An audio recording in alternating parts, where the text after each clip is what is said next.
Como combater o fascismo do Bolsonaro? É possível fazer uma frente ampla no Brasil? Quais são os desafios da oposição a esse governo? Esses vão ser os temas do nosso Café com Bolos de hoje. E aí, tem tempo para um cafezinho? Para fazer um bom café, meu bem. Sim, existe um risco fascista no Brasil. O poeta alemão Bertolt Brecht dizia que a cadela do fascismo está sempre no cio. Aqui, ela já deu cria faz tempo. Desde o primeiro dia de governo, Bolsonaro se comporta como um verdadeiro ditador. Ameaça eliminar opositores, defende a tortura e trata torturadores como heróis. Ataca a liberdade de imprensa e humilha todos os dias trabalhadores, jornalistas, naquele cercadinho do Palácio da Alvorada. Incentiva grupos milicianos e a cultura do ódio e da violência. Formou uma verdadeira máquina de mentiras, com sede no Planalto, para manipular a população e radicalizar os seus fanáticos. Como se não bastasse, ele militarizou todo o governo e participa de manifestações em defesa do AI-5. Bolsonaro não tem nem a preocupação de esconder. Ele deixa sua posição clara, explícita. O risco do fascismo está aí.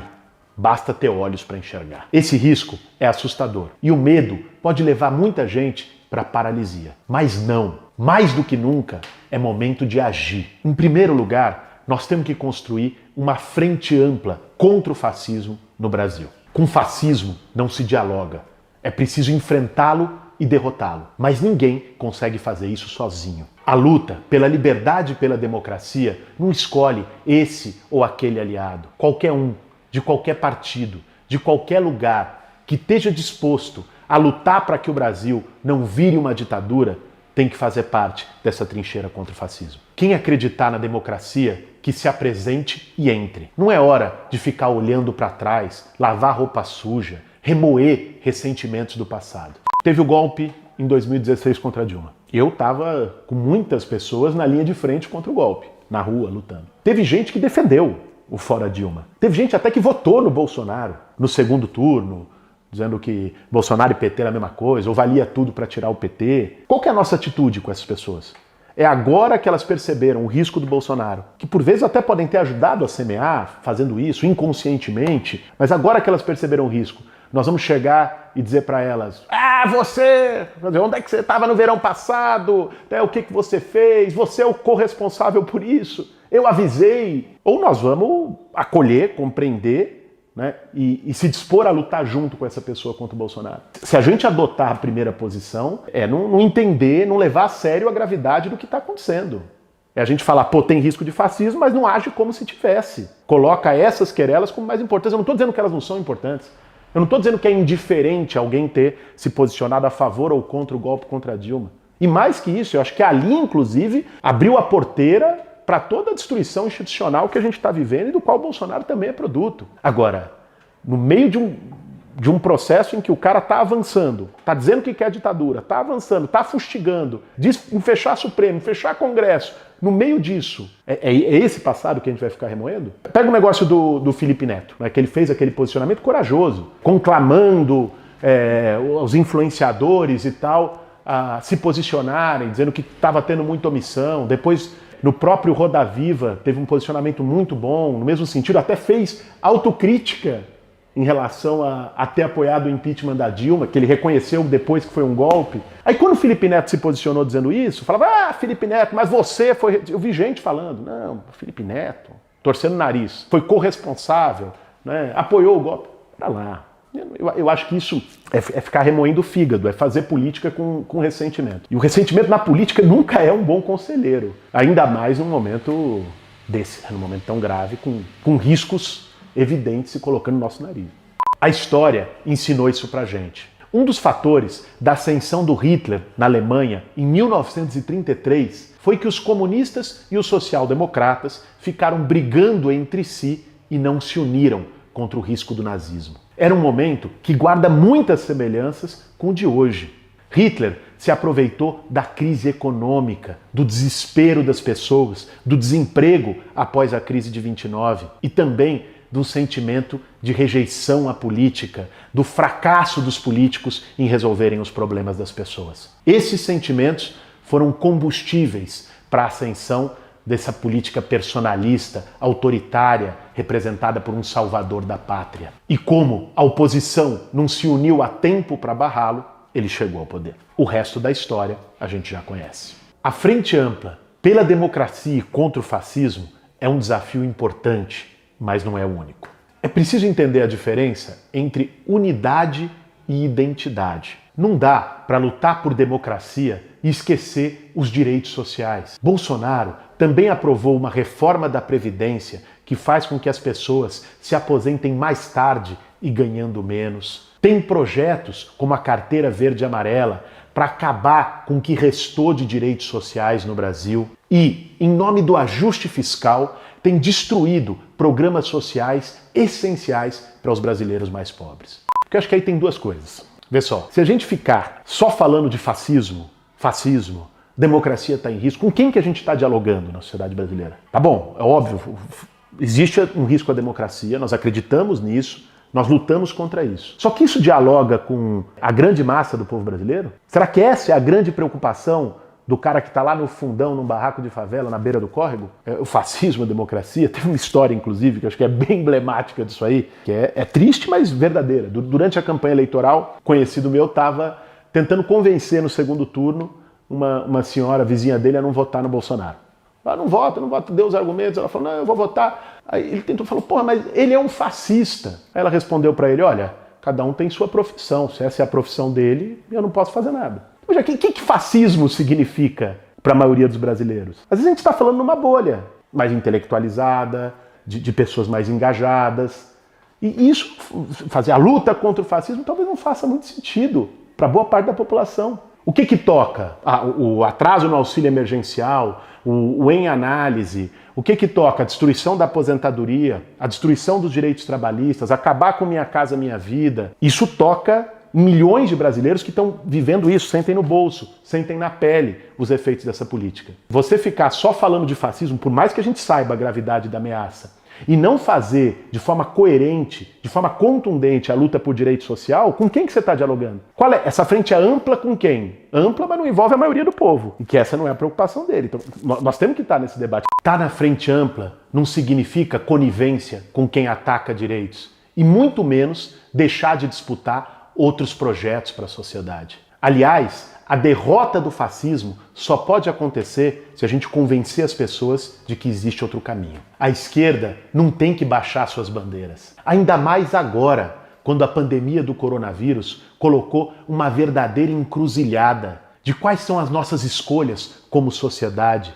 que modelo de desenvolvimento a gente quer para o futuro. A gente já errou muito no passado quando não ousou propor valores para um mundo novo. Tem uma frase do Mujica que eu acho que é muito expressiva, do ciclo progressista na América Latina e inclusive dos governos do PT no Brasil.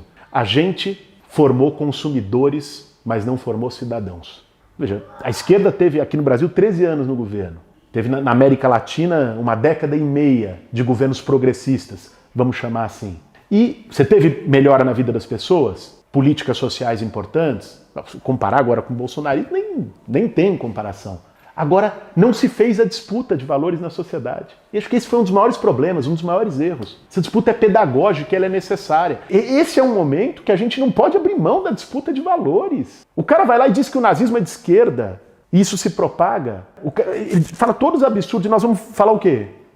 Nós temos que fazer a disputa. Nós temos que dizer não, nós defendemos um outro modelo de sociedade, sim. Esse outro modelo é anticapitalista. Nós defendemos um modelo que coloque a vida das pessoas acima do lucro. Nós defendemos um modelo que organize a produção a favor da sociedade, em que os bens comuns não sejam mercadoria. A gente defende um modelo solidário e não do cada um por si. Os caras estão falando em violência, só sabem falar em atirar, em matar. Isso é resultado, é uma barbárie, que é o resultado do individualismo extremo, da negação do outro, da falta de empatia. E nós estamos fazendo essa disputa de valores? Quando que nós estamos falando de empatia, de solidariedade, de valores coletivos? Não podemos abrir mão disso, não é no fato, e aqui repito, não é o fato de estar numa frente ampla, com todo mundo, para combater o fascismo, que deve fazer com que a gente dilua os nossos princípios, com que baixe bandeira, porque a gente está ali, com o cara vai incomodar. Pelo amor de Deus. Nós não podemos, mais do que nunca, ainda mais com a encruzilhada, a abertura de debate, de possibilidade que está colocada hoje no mundo, que a tragédia da pandemia colocou para um lado ou para outro, como todas as grandes crises na humanidade, nós não podemos abrir mão de fazer a disputa de projeto de sociedade, do modelo que a gente quer para o futuro. As eleições municipais desse ano vão ser um momento fundamental, não só para combater o bolsonarismo e seu projeto fascista, mas também para defender o SUS, a educação pública, o combate à desigualdade e uma sociedade com valores mais solidários. Ou seja, a Frente Ampla não dá conta de todos os desafios que a gente tem nesse momento histórico. Melhor seria falar das chamadas frentes concêntricas, ou, em linguagem mais simples, a tática da cebola. Assim como uma cebola, a frente que a gente precisa construir tem várias camadas. A camada mais ampla é a da luta pela democracia, contra o fascismo. Nessa, cabe todo mundo. Depois, tem uma camada do meio, que é a da luta por direitos sociais, contra a austeridade neoliberal. Aí já tem gente que não vai estar. E por fim, a camada central, o núcleo, que é a defesa de um outro modelo de sociedade e de outros valores. Atuar nessas três frentes não é contraditório. Elas podem e devem ser, inclusive, complementares. Talvez o melhor exemplo seja o movimento pelas diretas já no Brasil.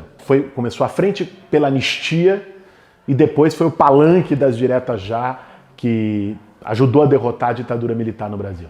Ali estava todo mundo, bicho. Ali tinha desde oligarca que rompeu com a ditadura, né, até o Luiz Carlos Prestes, liderança comunista, o Lula, na época sindicalista, operário, o Brizola, o Ulisses Guimarães, o Fernando Henrique Cardoso. Era um monte de diferença interna. E ninguém deixou de afirmar. O Luiz Carlos Prestes não deixou de ser comunista por isso, e o Lula, o PT que nascia naquele momento como um projeto renovado de esquerda, ali nos anos 80, inclusive boicotaram o colégio eleitoral, onde estava o Tancredo, que também era da campanha pelas diretas já. Ou seja, não deixou de ter uma política própria, de expressar os seus pensamentos por estar no mesmo palanque das diretas já. E, aliás, foi essa política própria que permitiu ao PT depois disputar com protagonismo em 89. Então, o fato da gente ter essa camada mais ampla, como lá nas diretas, não significa que a gente deva silenciar ou abrir mão,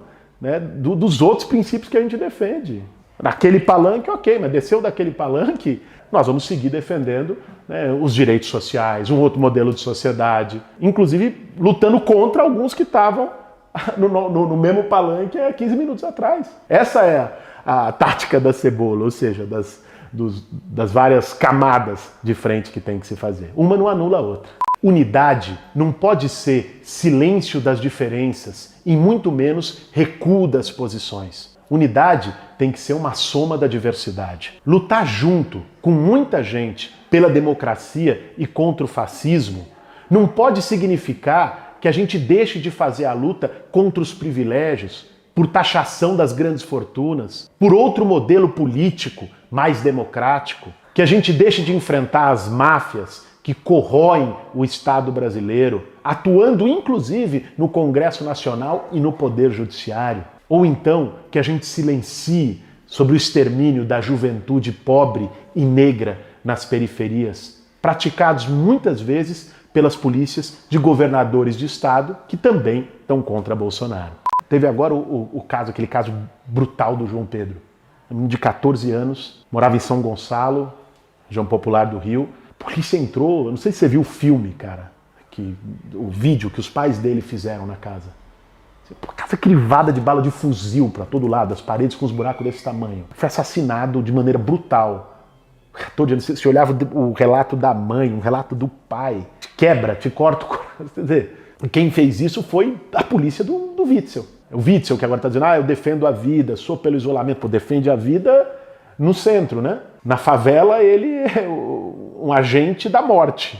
Ou seja, nós temos que construir uma verdadeira muralha contra o fascismo. Como disse o Juca Kfouri, uma frente ampla até doer. Não basta defender a retomada das liberdades democráticas que a gente está perdendo ou que estão ameaçadas. Nós precisamos defender um projeto que aprofunde a democracia. Até porque não existe democracia política plena sem democracia econômica, sem democracia social. É esse projeto que pode mobilizar o sonho e a esperança de milhões de brasileiros para construir uma alternativa não só ao fascismo, mas ao sistema carcomido que trouxe a gente até aqui. É isso aí, gente. Esse foi mais um Café com Bolos. Nós temos que combater o fascismo. O risco é muito grande. Para isso, a gente precisa de muita unidade, mas sem baixar nenhuma das nossas bandeiras. Um abraço e até a próxima. Para fazer um bom café, meu bem.